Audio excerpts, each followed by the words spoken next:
प्रधानमंत्री नरेंद्र मोदी जापान और चीन के दौरे पर रवाना हो चुके हैं।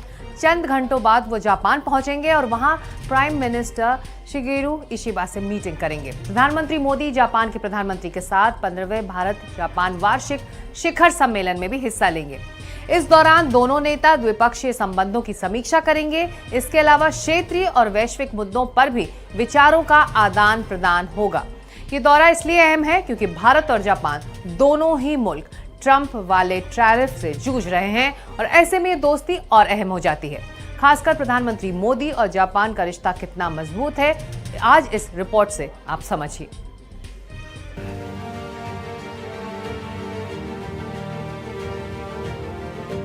अक्सर ये कहा जाता है कि दो नेताओं की पर्सनल केमिस्ट्री दो देशों के संबंधों को आकार देती है, ऊर्जा प्रदान करती है।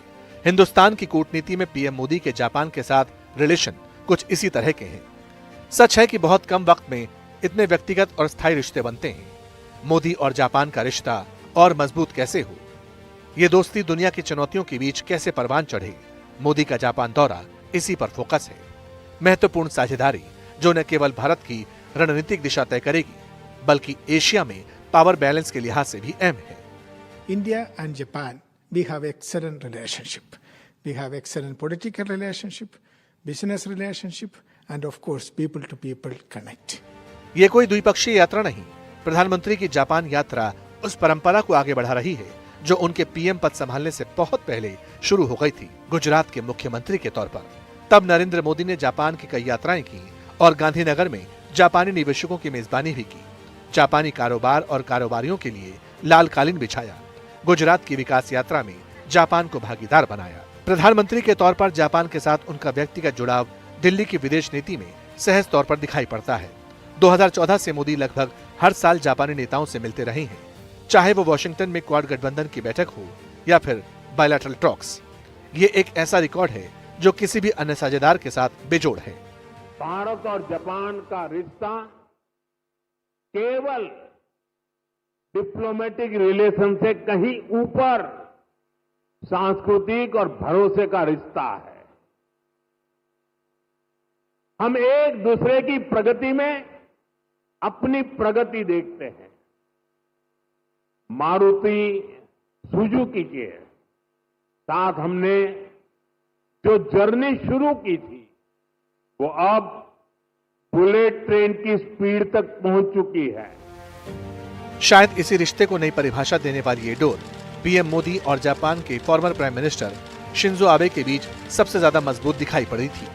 एक ऐसी दोस्ती जो दोनों नेताओं की क्योटो के प्रतिष्ठित बौद्ध मंदिरों में प्रार्थना करते या फिर वाराणसी में आरती करते हुए तस्वीरों में कैद है। दिवंगत शिंजो आबे ने इस रिश्ते को और मजबूत किया, जिसे पीएम मोदी ने भारत जापान मैत्री का पुरोधा कहा। लेकिन जब अचानक आबे की हत्या हुई तो ये पीएम मोदी के लिए निजी नुकसान जैसा था।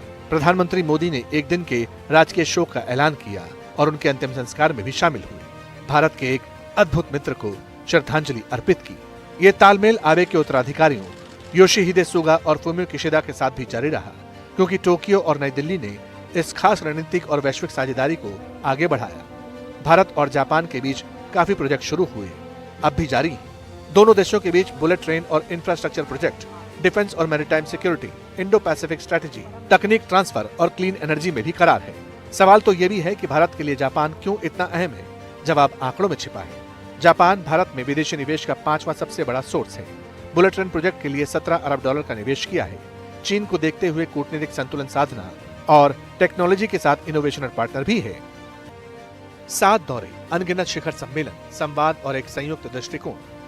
प्रधानमंत्री मोदी की जापान यात्रा को बेजोड़ बनाने वाली बात है व्यक्तिगत गर्मजोशी और मजबूत रणनीति का संकल्प। एक स्पष्ट संदेश के साथ वो ये कि भारत जापान साझेदारी हमेशा बनी रहेगी।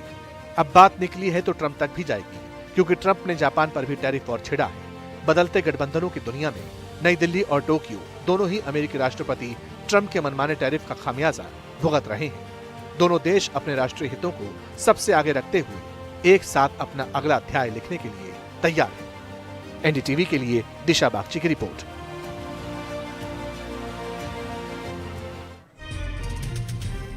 तो ग्लोबल रिश्तों का एक नया अध्याय चीन के शहर तिनजियांग में भी लिखा जाएगा।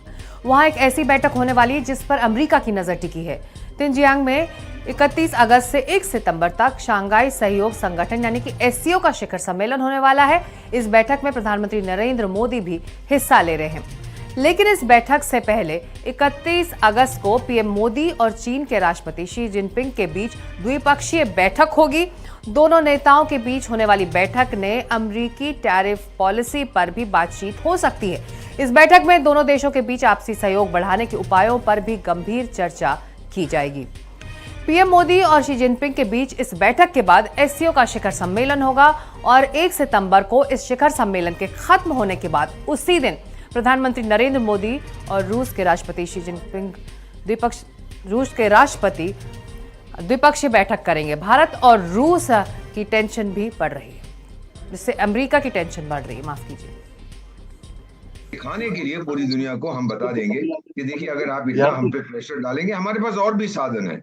आपने टैरिफ बोर्ड लगा दिया हम पे, लेकिन 40-50 देशों के साथ हमने पहले से बातचीत शुरू कर दी थी। अगर ट्रंप साहब को तकलीफ हो रही है कि हमने उनसे बातचीत नहीं की, जो पाकिस्तान से जंग हो रहा था, उन्होंने तो क्लेम किया है। कई बार क्या होता है सर कि आप बार बार एक चीज को दोहराएं तो आप मानने लगते हैं कि वो सच्चाई है, वो सच्चाई नहीं है। अब ये तो हम करेंगे नहीं कि कहें जी आपने बिल्कुल सच बोला, आपको नोबेल पुरस्कार मिलना चाहिए। बहुत से ऐसे लोग हैं भारत में, अमेरिका, अरे माफी मांग लो, क्या फर्क पड़ता है। ये भारत कोई 140 करोड़ लोग माफी मांगने वाले नहीं है सर, ये समझ जाना चाहिए।